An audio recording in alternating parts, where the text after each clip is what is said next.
Após concluirmos o preenchimento de todas as informações relevantes na aba de dados, agora iniciaremos os lançamentos. Acessamos a aba Lotação, onde serão feitos os ajustes. Iniciamos pelo botão verde onde está escrito Adicionar. Essa ação nos encaminhará para a tela de lançamento. Aqui escolhemos então o lote e as áreas, os paquetes que serão destinados para cada lote. Ao adicionar o lote e as áreas que os animais irão utilizar, temos, instantaneamente, uma indicação em unidades animais por hectare, UA, o que nos permite avaliar se o ajuste está adequado para aquele lote de animais. Assim, conseguimos avaliar a lotação em 1 hectare de maneira instantânea. Após fazer os ajustes necessários, clicamos no botão Adicionar. As informações dos ajustes feitos na tela anterior ficam todas registradas na tabela da aba Lotação. Ao se preencher todos os lotes, se fazer o ajuste de todos, clicamos no botão Lançar o histórico. Todas as informações de ajuste vão para uma aba de histórico de dados. Essa aba não tem nenhuma fórmula, então ela serve unicamente como arquivo para o histórico dessas informações. E para um próximo ajuste, ainda que tenhamos o mesmo nome de um lote de animais, ou os mesmos pastos com o mesmo nome, os dados que a gente faz o ajuste nesse dia não são mais alterados, pois já estão arquivados. Em seguida, temos a aba de anotação campo, utilizada para preparar a planilha que será entregue ao produtor ou à equipe de campo da fazenda. Essa aba é essencial para registrar o que realmente está acontecendo no campo, como os locais por onde os lotes passaram, os suplementos consumidos e suas respectivas quantidades. Caso seja realizada a medição da altura do pasto, também devem ser anotadas as alturas pré- e pós-pastejo. Após, temos a aba de cronograma, onde será anotado as informações que vieram do campo. Nela, adicionamos a data inicial e final do período que queremos que sejam incluídas as informações. Por exemplo, adicionamos o primeiro e o último dia do mês. A planilha já preenche todas as datas na primeira coluna automaticamente. Uma observação importante é que só podem ser adicionadas datas sequenciais dentro de um período e não é possível realizar alterações nas colunas. O próximo passo é selecionar, pelo drop-down nas células em laranja, o nome do lote que será preenchido as informações. Em seguida, a gente vai escolher nas linhas da coluna piquete qual pasto esse lote ficou no dia em questão, selecionando no drop-down. Quando selecionado o pasto, automaticamente a planilha preenche as colunas de cabeças e peso, portanto não é necessário digitar nenhum valor nas colunas em roxo. O próximo passo é selecionar nas linhas da coluna, tipo suplemento, qual o tipo de suplemento fornecido ao lote e qual a quantidade total fornecida. O fornecimento de suplemento pode ser diário ou em dias alternados, isso é definido de acordo com o manejo nutricional da fazenda. Por fim, temos as colunas para anotação de altura da espécie forrageira, pré-pastejo, quando os animais entram na área, e pós-pastejo, quando os animais saem.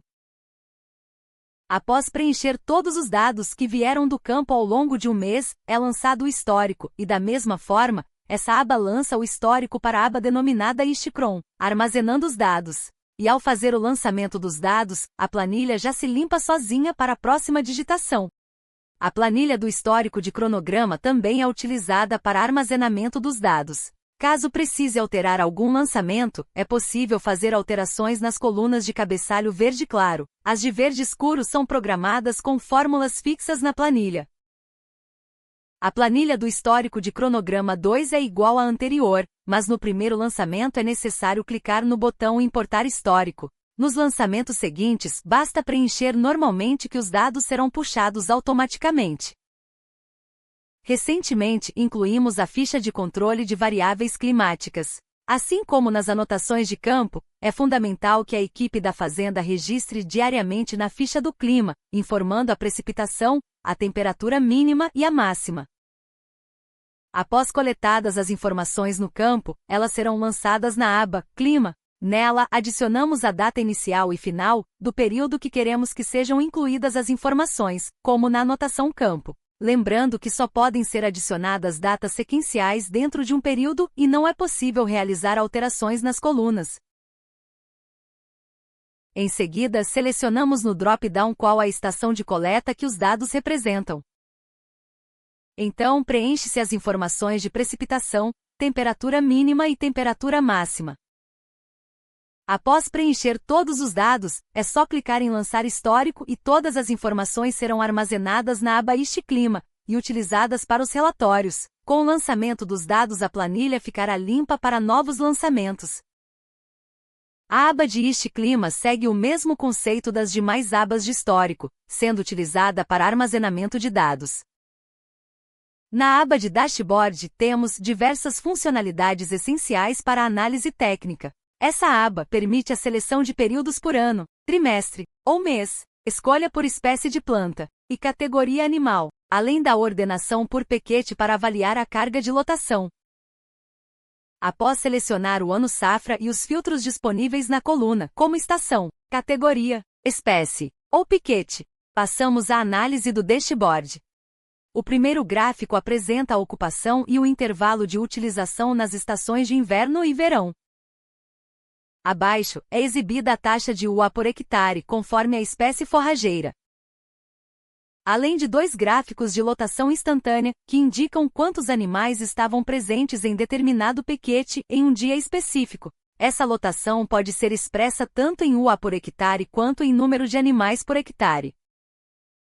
Para as fazendas que registram as alturas de pré- e pós-pastejo, é exibido um gráfico com essas informações, organizadas por espécie forrageira.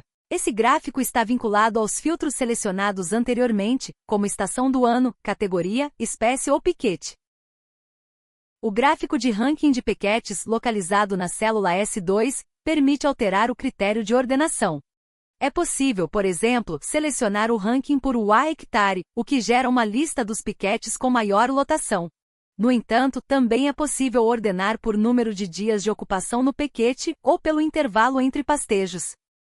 Essa funcionalidade é útil para identificar piquetes com muitos dias de ocupação, que podem estar sendo excessivamente rebaixados ou onde os animais enfrentam dificuldades de ingestão nos últimos dias de pastejo.